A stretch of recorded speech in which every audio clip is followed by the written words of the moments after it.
Бисмилля, ассаламу алейкум. Алдымен қазақша контентті қолдап, лайк басып, тіркеліп, қоңырау қалдыра кетіңіздер. Сұрақтарыңыз болса, қоя кетіңіздер. Ал біз мына жерде бастаймыз. Мына жерде ликалалар көрсетілген. Тахияның ликаласы және жилетканың ликаласы. Тахияның алдыңғы видеода түсіріп жүктеген болатынмын. Ал бұл жерде сіздерге мен қазір жилетканың көрсететін боламын.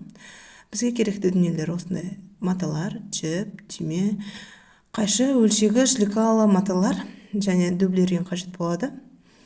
Астар мата, негізгі мата.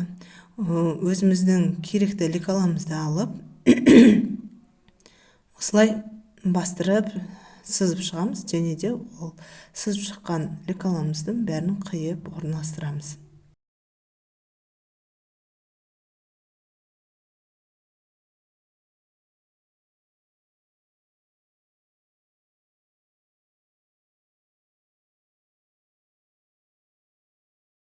Ары қарай мен осылай астардың астына дублерін жапсырдым. Алдыңғы бөлімдерінің барлығына және жиектеріне, мойын жақтарына барлығына дублергендеп жапсырдым. Енді осыны мен оюын шок профиль әдісі бойынша жасағым келіп отыр. Краспен шпатель. Осының ішінде мынау узорды таңдап отырмын. Соны енді бірге тамашалайық. Бисмилля.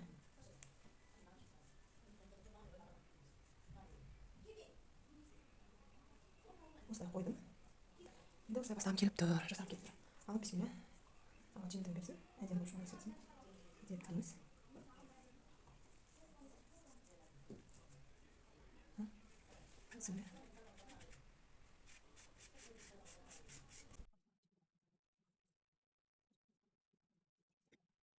Кеше осындай шилографиядан принт түсірген болатынмын. Мынау арқасынан жилетканың алдына.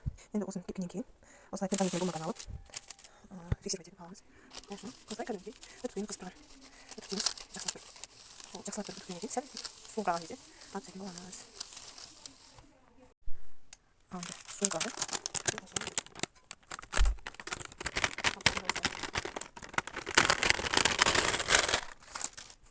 Осылай. Әдемі болып шығады. Мынандай дәл солай жасаймыз. Ары қарай тігуге кірісетін боламыз. Мына жерде енді астарымызды дайындадық. Ана жерде негізгі бөлімдер жатыр. Астарымызды сіздерге көріне ме, көрмей ме білмеймін. Мына жерде бұл арқа жағы, арқа бөлігі. Жақындатып көрсетейін. Міне 1,5 сантиметрден 3 сантиметр артығымен алдым. Мына жерден сызып қойдым. Сіздерге көрініп тұр ма? Мына жерге насечка жасағым. Сол бойынша былай тігетін боламын. Мына жерден тігем, мына жерде екі орын қалдырып кетем. Мына мойын жақ бетінен мына жерге дейін тігемін да. Мына жерден ашық болады, мына жерден ары қарай тігіп қоямын. Ол не үшін? Мына жерде қолды ары бері қимылдатқан кезде тар болып өзіне ыңғайсыз болмас үшін, балаға ыңғайлы болу үшін солай қылып тігетін боламын.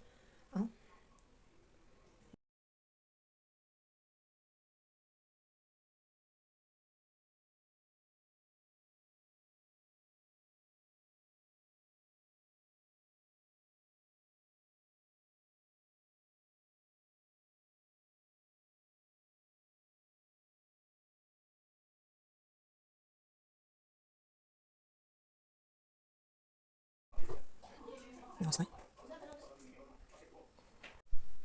Ал енді астар бөліміндегі мынау екі жақ бетін қосып тігетін боламыз. Былай тігеміз және мына жақ бетін тігеміз. Мен мына жақ бетін тіктім. Осылай болып шықты. Дәл осылай келесі жақ бетін тігетін боламын. Одан кейін мынау мойын жағын тігетін боламын. Мынамен қосып және де мынау екі жанның мыналарын мынаған қосып тігетін боламын.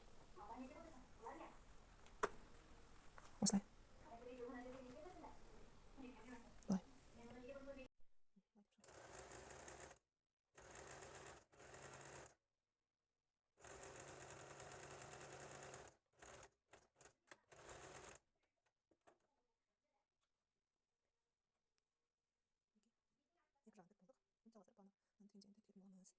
Мінекей, мынамен көктеп тігіп шықтым осылай. Жақсылап отыру үшін. Одан кейін мына жерден қырқып шығатын боламын. Осыны тігіп, мына жақтың барлығын қырқып шығатын боламын. Бисмилля.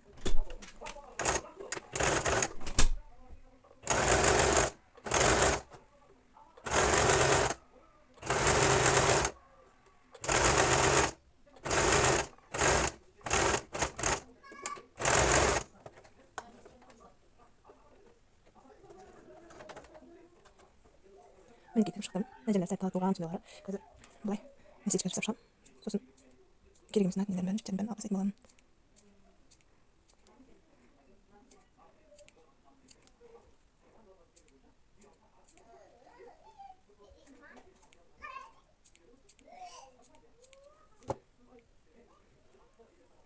Осылай алып тастаймыз.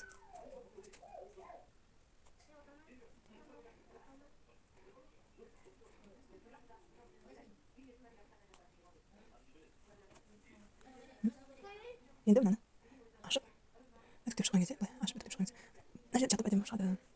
Ал енді біз алдындағы мыналарын астарға тігіп шығамыз. Мына жерлерге оны дайын болған соң көрсетемін.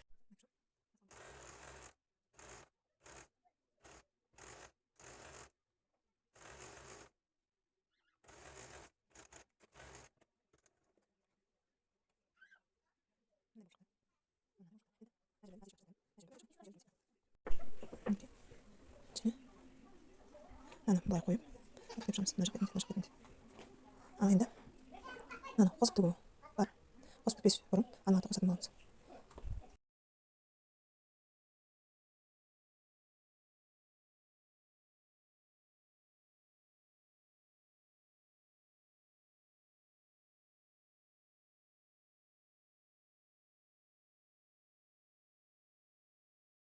Көріп отырғандарыңыздай әдемі үтіктеп қойдым.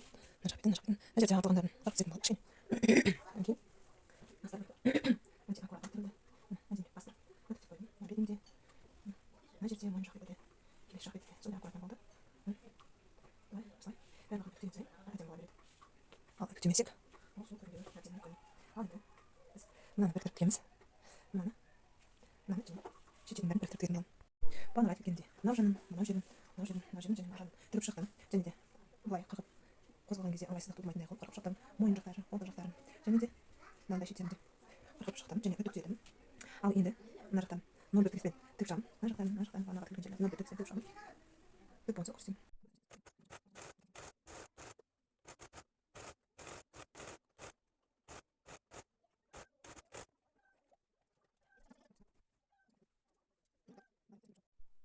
Ал біз енді астарындағы 0 бірмен барлығын тігіп шықтық.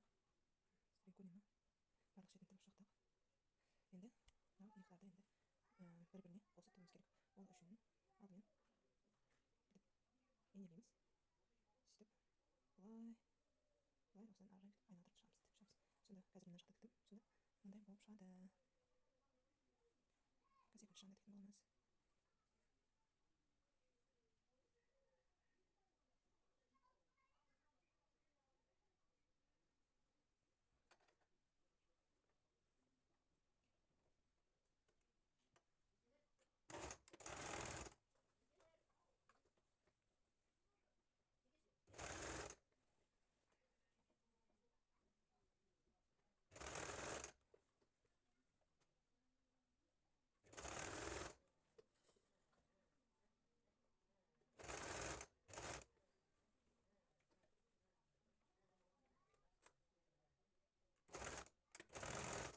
Мынандай болып шықты.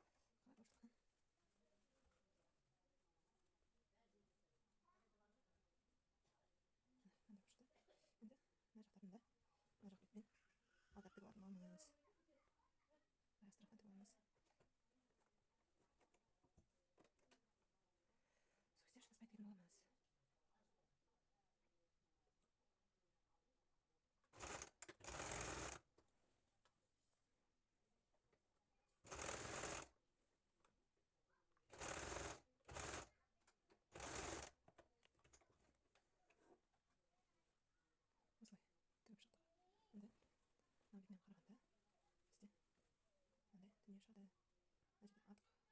Осылай тігіп шықтық.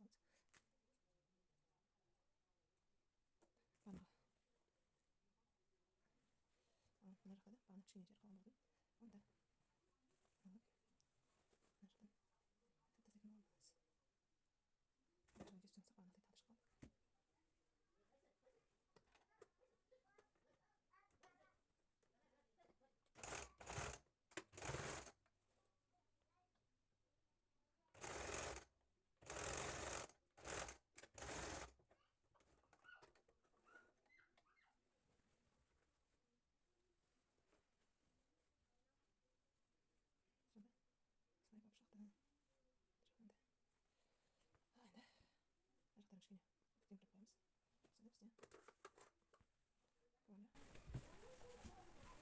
Осындай дүние шықты.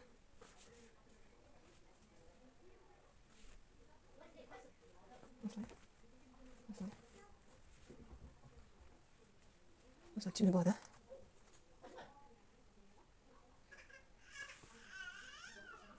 Сонда мына жақ бетінде түйме түседі. Мына жақ бетіне түйменің тігістері болады. Бұйыртса соның бәрін істеп алып, астында тігетін аламыз.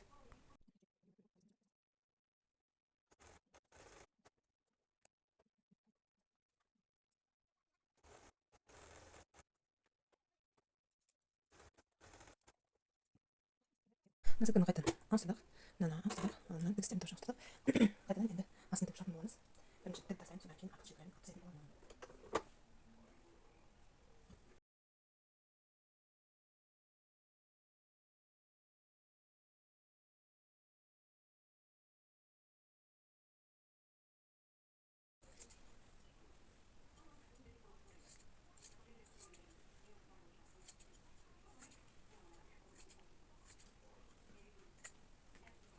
Ал енді мынаны кері шығу үшін мына жерінен сөгіп жібереміз да аударып кері бетіне қоя саламыз. Ауыстырсамыз.